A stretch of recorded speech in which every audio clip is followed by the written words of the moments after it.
ان پر زمین اپنی وسعت کے باوجود تنگ ہو گئی۔ تو یہی ان کی کیفیت تھی۔ وہ کہتے ہیں کہ مجھے بستی لگتی نہیں تھی کہ یہ وہی ہے، نہ مجھے وہ لوگ لگتے تھے کہ یہ وہی ہیں۔ ہم کہتے ہیں کہ مجھے سب سے زیادہ خدشہ اس بات کا تھا کہ اگر اسی حال میں میری موت ہو گئی تو میرا کیا بنے گا،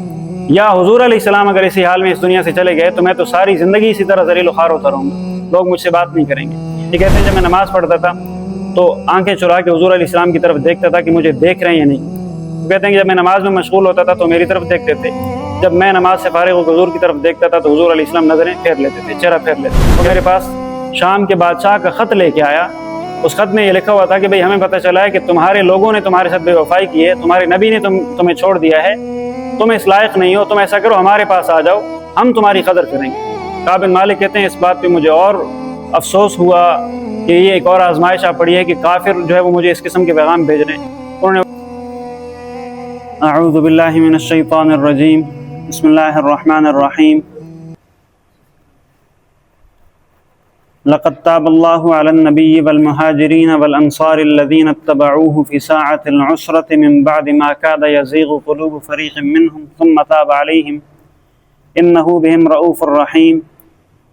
وعلى الثلاثة الذين خلفوا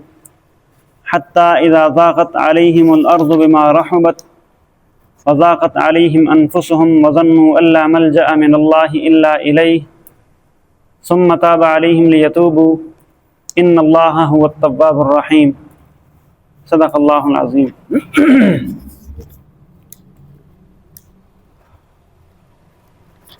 اس سے پچھلی آیات میں ایک تو اللہ رب العزت نے منافقین کی مذمت بیان کی جو غزوہ تبوک میں نہیں گئے، جھوٹے بہانے بنا کے بیٹھ گئے، اور اس کے ساتھ ساتھ وہ مخلص مسلمان کے جو بغیر کسی عذر کے رہے ان کی بھی سرزنش کی گئی، اور ان میں سے جنہوں نے فوراً سے اپنی غلطی کا احساس ہو جانے کے بعد توبہ اور استغفار کیا ان کی معافی کا اعلان بھی کیا گیا۔ اور پھر اس کے بعد اللہ رب العزت نے دنیا میں بھی ایسے لوگوں سے کہ جو غزوہ تبوک میں شریک نہیں ہوئے اور ایمان نہیں لائے، مشرکین سے، کافروں سے، دنیا میں بھی اعلان برات کا حکم دیا، اور آخرت میں ان کے مرنے کے بعد بھی ان سے لا تعلق رہنے کا حکم دیا، ان کے لیے دعا وغیرہ کرنے سے منع کی۔ آج کی ان آیات میں ایک تو اللہ رب العزت نے وہ مخلص لوگ کہ جو ابتدا سے ہی غزوہ تبوک میں شامل ہونے کے لیے حضور علیہ السلام کے ساتھ شامل رہے، ان کی تعریف بیان کی، اور دوسری آیت میں وہ 3 مخلص لوگ کہ جو بغیر کسی عذر کے غزوہ تبوک میں شامل ہونے سے رہ گئے تھے، ان کی توبہ کی، پہلے ان کی سرزنش اور پھر اس کے بعد ان کی توبہ کی قبولیت کا بیان کیا گیا۔ چنانچہ پہلی آیت میں اللہ رب العزت فرماتے ہیں لقد تاب اللہ علی النبی والمہاجرین والانصار، کہ اللہ رب العزت نے رحمت کی نظر فرمائی نبی پر، مہاجرین پر اور انصار پر۔ اچھا، ویسے توبہ کا معنی ہوتا ہے توبہ قبول کرنا، جب اللہ کی طرف اس کی نسبت ہو تو توبہ عام طور پہ ہمارے ہاں تو یہ سمجھا جاتا ہے کہ کوئی گناہ ہو تو پھر توبہ کرنی چاہیے۔ ظاہر سی بات ہے انبیاء کرام علیہ السلام تو گناہوں سے ویسے ہی معصوم ہوتے ہیں، اور پھر وہ مہاجرین اور انصار کی جو ابتدا سے ہی غزوہ تبوک میں شامل تھے تو انہوں نے تو ظاہر سی بات ہے کوئی گناہ تو کیا نہیں، تو پھر توبہ کی قبولیت کا کیا مطلب ہے؟ تو یہ بات ذہن میں رہے کہ توبہ صرف گناہوں سے نہیں کی جاتی، بلکہ توبہ درجات کی بلندی کے لیے بھی کی جاتی ہے، اور یہ مستقل ایک نیک عمل ہے توبہ اور استغفار کرنا۔ تو یہ صرف گناہوں کی بات نہیں کیا جاتا، ویسے بھی استغفار جو ہے وہ نیک لوگوں کا شعار اور نیک لوگوں کی علامت رہی ہے۔ تو اس لیے یہی مطلب ہے اس بات کا کہ اللہ رب العزت نے ان کے توبہ اور استغفار کے بعد ان پر رحمت کی نظر فرمائی۔ اور مہاجرین اور انصار وہ لوگ کہ جو الذین اتبعوہ فی ساعۃ العسرہ، جنہوں نے مشکل کی گھڑی میں نبی کا ساتھ دیا۔ ساعۃ العسرہ جو ہے وہ یہ غزوہ تبوک کو کہا جاتا ہے، وجہ یہ ہے کہ یہ انتہائی مشکل وقت میں یہ جنگ پیش آئی، اور کتنا مشکل وقت تھا اس کے بارے میں پہلے بھی ہم پڑھ چکے ہیں۔ ایک تو سخت گرمی کا موسم تھا، سفر انتہائی لمبا تھا، 700-800 کلومیٹر کا سفر تھا،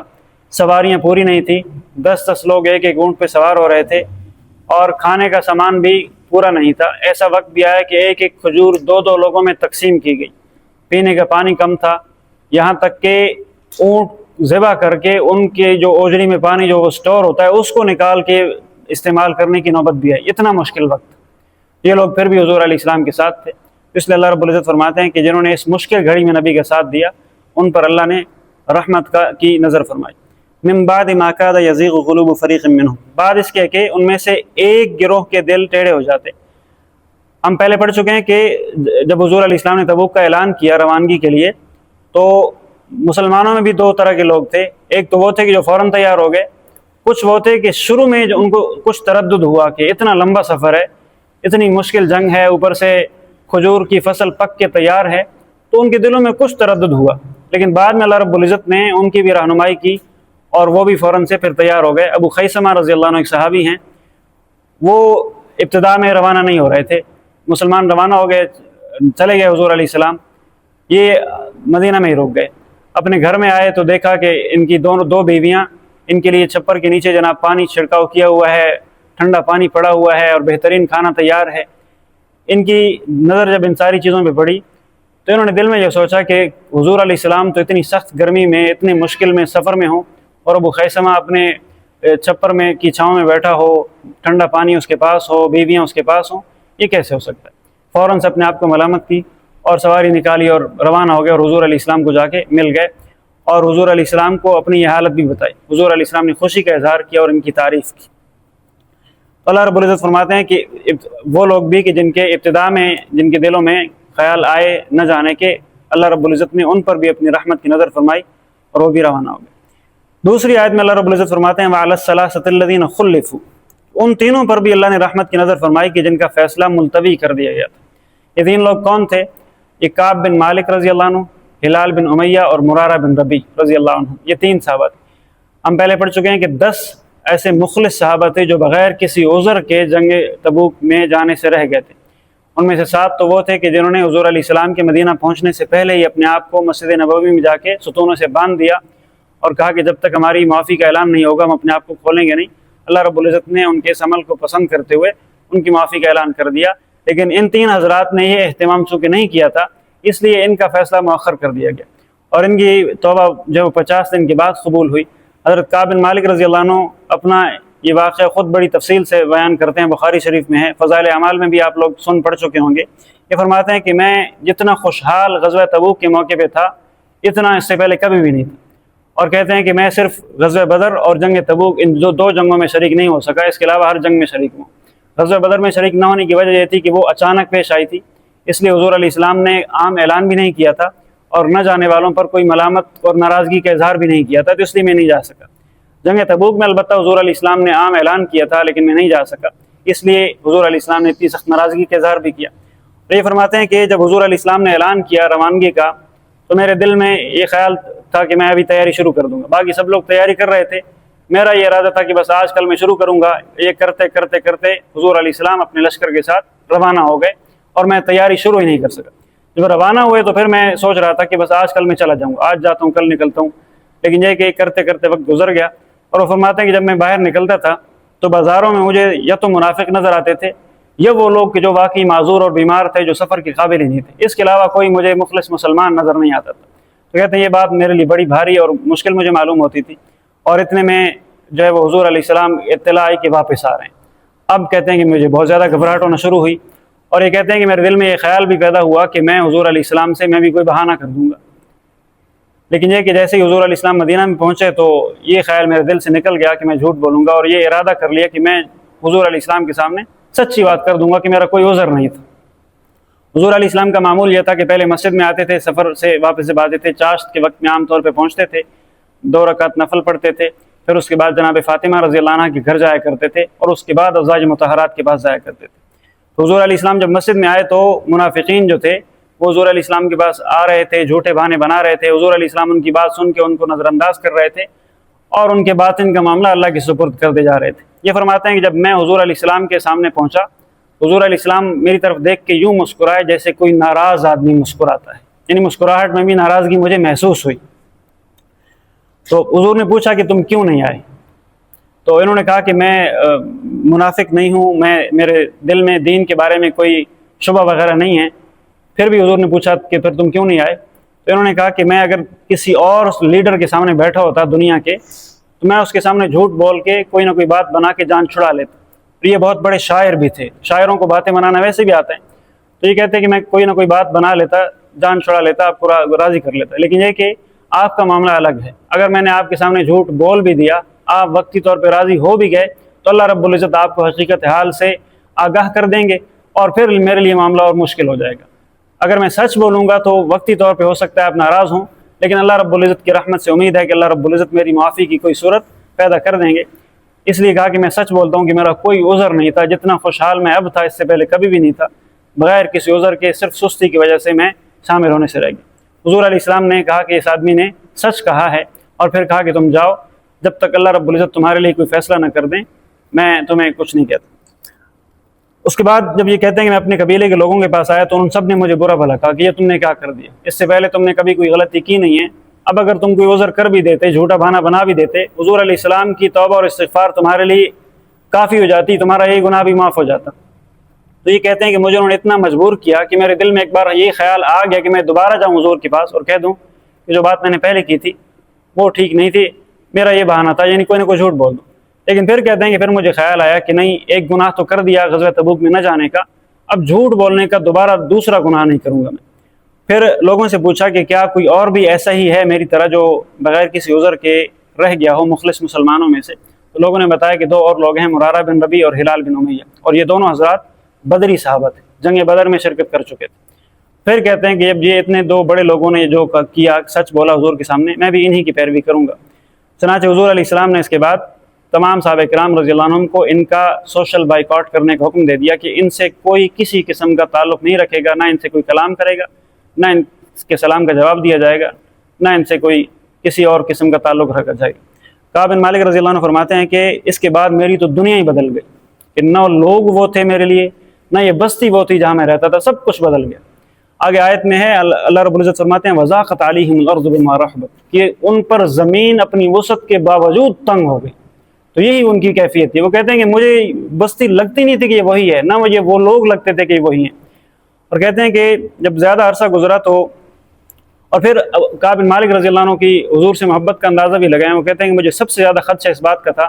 کہ اگر اسی حال میں میری موت ہو گئی تو میرا کیا بنے گا، یا حضور علیہ السلام اگر اسی حال میں اس دنیا سے چلے گئے تو میں تو ساری زندگی اسی طرح ذلیل و خوار ہوتا رہوں گا، لوگ مجھ سے بات نہیں کریں گے۔ تو ایک دن وہ کہتے ہیں کہ میں اپنے چچا زاد بھائی ابو قتادہ رضی اللہ عنہ، ان کے بڑے اچھے دوست بھی تھے اور چچا زاد بھی تھے، ان کے باغ میں دیوار پھلانگ کے گیا، ان کو سلام کیا، انہوں نے میرے سلام کا جواب نہیں دیا۔ میں نے ان کو قسم دے کے پوچھا کیا تم جانتے نہیں کہ میں اللہ اور اس کے رسول سے محبت کرتا ہوں؟ انہوں نے کوئی جواب نہیں دیا۔ بار بار پوچھا تو انہوں نے صرف اتنی بات کہی کہ اللہ اور اس کا رسول ہی بہتر جانتے ہیں۔ وہ کہتے ہیں کہ یہ بات سن کے میری آنکھوں سے آنسو جاری ہو گئے، میں واپس آ گیا۔ جب 40 دن گزرے تو حضور علیہ السلام کی طرف سے پیغام آیا، خزیمہ بن ثابت رضی اللہ عنہ پیغام لے کے آئے کہ اپنی بیویوں کو بھی الگ کر دو۔ تو کعب بن مالک رضی اللہ عنہ نے پوچھا طلاق دے دوں یا ویسے الگ کر دوں؟ تو انہوں نے کہا نہیں، طلاق نہیں دینی، بس ان کے ساتھ قربت نہیں کرنی، تعلق نہیں رکھنا۔ تو انہوں نے اپنی بیوی کو میکے بھیج دیا۔ اچھا، باقی جو 2 حضرات تھے نا، مرارہ بن ربیع اور ہلال بن امیہ، وہ ذرا بڑی عمر کے تھے، وہ گھر میں بیٹھ گئے، وہ سارا دن گریہ وزاری کرتے تھے، روتے رہتے تھے۔ یہ جوان تھے، یہ باہر بھی نکلتے تھے، مسجد نبوی میں بھی آتے تھے نماز پڑھنے کے لیے۔ یہ کہتے ہیں جب میں نماز پڑھتا تھا تو آنکھیں چرا کے حضور علیہ السلام کی طرف دیکھتا تھا کہ مجھے دیکھ رہے ہیں یا نہیں۔ وہ کہتے ہیں کہ جب میں نماز میں مشغول ہوتا تھا تو میری طرف دیکھتے تھے، جب میں نماز سے فارغ ہو کے حضور کی طرف دیکھتا تھا تو حضور علیہ السلام نظریں پھیر لیتے تھے، چہرہ پھیر لیتے تھے۔ کہتے تھے مجھے اس بات سے بڑی تکلیف ہوتی تھی۔ اور ایک وہ کہتے ہیں کہ موقع ایسا بھی آیا کہ میں بازار میں پھر رہا ہوں، ایک آدمی، شام کا ایک آدمی مجھے ڈھونڈتا پھر رہا ہے، لوگوں نے بتایا کہ بھئی یہ کعب ہیں۔ وہ میرے پاس شام کے بادشاہ کا خط لے کے آیا، اس خط میں یہ لکھا ہوا تھا کہ بھئی ہمیں پتہ چلا ہے کہ تمہارے لوگوں نے تمہارے ساتھ بے وفائی کی ہے، تمہارے نبی نے تمہیں چھوڑ دیا ہے، تم اس لائق نہیں ہو، تم ایسا کرو ہمارے پاس آ جاؤ، ہم تمہاری قدر کریں گے۔ کعب بن مالک کہتے ہیں اس بات پہ مجھے اور افسوس ہوا کہ یہ ایک اور آزمائش آ پڑی ہے کہ کافر جو ہے وہ مجھے اس قسم کے پیغام بھیج رہے ہیں۔ انہوں نے وہ خط فوراً جلا دیا اور قاصد کو کہا کہ یہی میرا جواب ہے۔ اور 40 دن اسی کرتے کرتے 50 دن جب گزرے تو کہتے ہیں کہ میں ایک دن اپنے گھر کی چھت پہ بیٹھا ہوا تھا پریشان حال کہ اچانک سے جو ہے وہ پہاڑی پہ ایک آدمی چڑھا اور اعلان کرتا ہے کعب بن مالک تمہیں مبارک ہو، تمہاری توبہ قبول ہو گئی۔ وہ کہتے ہیں اس پہ مجھے بڑی خوشی ہوئی، اور جو مجھ تک جو آدمی پیغام لے کے آیا انہوں نے اپنا لباس اس کو ہدیہ کر دیا، تحفے میں دے دیا خوشی میں۔ اور پھر جب حضور علیہ السلام کے پاس پہنچے مسجد میں تو طلحہ بن عبید اللہ رضی اللہ عنہ سب سے پہلے، وہ کہتے ہیں کہ مجھے ان کا چہرہ کبھی نہیں بھولے گا،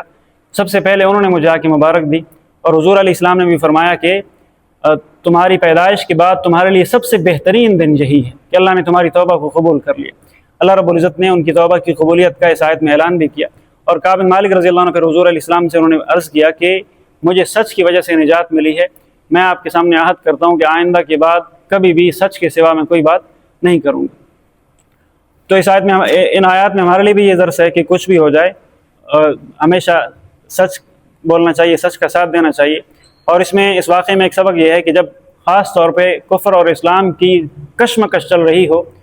تو ان حالات میں کسی قسم کی سستی کی گنجائش نہیں ہے۔ اب حالانکہ بدری صحابہ ہیں دونوں، مرارہ بن ربیع اور ہلال بن امیہ، ان سے یہ لغزش ہوئی، ان کے بارے میں اتنا سخت رویہ، حالانکہ بدری صحابہ کے بارے میں جنتی ہونے کا اعلان دنیا میں کیا گیا، ان کے بارے میں یہاں تک کہا گیا کہ آج کے آئندہ ان کا کوئی گناہ نقصان نہیں دے گا، کوئی عمل ان کا نقصان نہیں دے گا۔ تو ان سے یہ لغزش ہوئی تو ان کے بارے میں اتنا سخت رویہ اپنایا گیا۔ اور پھر صحابہ کرام رضی اللہ عنہم کی فرما برداری دیکھیے، یہاں پہ ہم دیکھتے ہیں قانون بنائے جاتے ہیں، کوئی اس کو کچھ سمجھتا ہی نہیں ہے، ہوا میں اڑا دیے جاتے ہیں قوانین، حکومت بناتی ہے، عوام کسی قسم کا کوئی تعاون نہیں کرتی۔ لیکن یہ کہ صحابہ کرام نے کیسا تعاون کیا کہ چھپ کر بھی کسی نے کعب بن مالک رضی اللہ عنہ سے بات نہیں کی، حالانکہ اپنے چچا زاد بھائی ہیں، دوست ہیں، ان کے پاس اکیلے میں جا کے بات کرتے ہیں، ان کے سلام کا جواب نہیں دیتے۔ یہ حضور علیہ السلام کی فرما برداری کی انتہا تھی۔ اور پھر کعب بن مالک رضی اللہ عنہ کا بھی اخلاص ہے۔ آج کل ہم دیکھتے ہیں کہ جب کوئی کسی سیاسی کارکن کے ساتھ اس کے لیڈر کی طرف سے کبھی کسی موقع پہ اس کو نظر انداز کیا جائے تو اپنی سالوں کی وفاداریاں بھول جاتا ہے اور ان کے بارے میں ایسی ایسی برائیاں بیان کرتا ہے کہ بھئی ان سے تو برے لوگ ہیں ہی کوئی نہیں۔ ساری سیاسی جماعتوں میں ایسا ہی ہوتا ہے کہ جب بھی کسی کو کسی وجہ سے جماعت سے نکالا جائے یا کسی موقع پہ اس کو نظر انداز کیا جائے تو وہ ایسی ایسی برائیاں اپنے لیڈروں کی، اپنے ساتھیوں کے بیان کرتا ہے کہ بندہ حیران رہ جاتا ہے کہ اتنے سال ان کا تعلق تھا اور اس نے کسی چیز کا لحاظ نہیں کیا۔ حضور علیہ السلام نے ان کو چھوڑا، بادشاہوں کے پیغام آ رہے ہیں کہ بھئی تم ہمارے پاس آ جاؤ، لیکن یہ کہ انہوں نے حضور علیہ السلام کے ساتھ کسی قسم کی بے وفائی نہیں کی، ناراضگی کے باوجود بھی۔ تو یہ صحابہ کرام رضی اللہ عنہم کا اخلاص ہے۔ اور پھر اس ناراضگی کے دوران بھی سارے صحابہ کی بھی یہ خواہش تھی کہ کعب بن مالک رضی اللہ عنہ کی توبہ قبول ہو اور ان کا یہ مشکل وقت ختم ہو۔ اس لیے جب ان کی توبہ کا اعلان کیا گیا تو سارے صحابہ بھاگ بھاگ کے آ رہے ہیں ان کو مبارکباد دینے کے لیے کہ کون پہلے پہنچے اور کون پہلے جا کے ان کو مبارک دے۔ یہ صحابہ کی آپس کی محبت ثابت کرتی ہے۔ چلیے ترجمہ دیکھیے۔ اعوذ باللہ من الشیطان الرجیم، بسم اللہ الرحمن الرحیم۔ لقد تاب اللہ، تحقیق اللہ نے رحمت کی نظر کی، علی النبی، نبی پر، والمہاجرین، اور مہاجرین پر، والانصاری، اور انصار پر، الذین اتبعوہ، جنہوں نے ان کی پیروی کی، فی ساعۃ العسرۃ، مشکل گھڑی میں، من بعد اس کے کہ، ما کادا، قریب تھا کہ، یزیغ، ٹیڑے ہو جاتے، قلوب فریق منہم، ان میں سے ایک گروہ کے دل، ثم تاب علیہم، پھر اللہ نے ان پر توجہ فرمائی، انہ بہم، بے شک وہ ان کے لیے، رؤوف، شفیق ہے، رحیم، مہربان ہے، وعلی الثلاثۃ الذین، اور ان تینوں پر بھی، خلفوا، جن کا فیصلہ ملتوی کر دیا گیا تھا، حتیٰ، یہاں تک کہ، اذا ضاقت، جب تنگ پڑ گئی، علیہم الارض، ان پر زمین، بما رحبت، اپنی وسعت کے باوجود، وضاقت علیہم، اور ان پر تنگ ہو گئیں، انفسہم، ان کی زندگیاں، وظنوا، اور انہوں نے سمجھ لیا، اللہ ملجأ، کہ کوئی ٹھکانہ نہیں ہے، من اللہ، اللہ کی پکڑ سے، الا الیہ، مگر اسی کی طرف، ثم تاب علیہم، پھر اس نے ان پر رحم فرمایا، لیتوبوا، تاکہ وہ آئندہ اللہ ہی سے رجوع کریں، ان اللہ، بے شک اللہ تعالیٰ، هو التواب الرحیم، توبہ قبول کرنے والے بڑے مہربان ہیں۔ صدق اللہ العظیم۔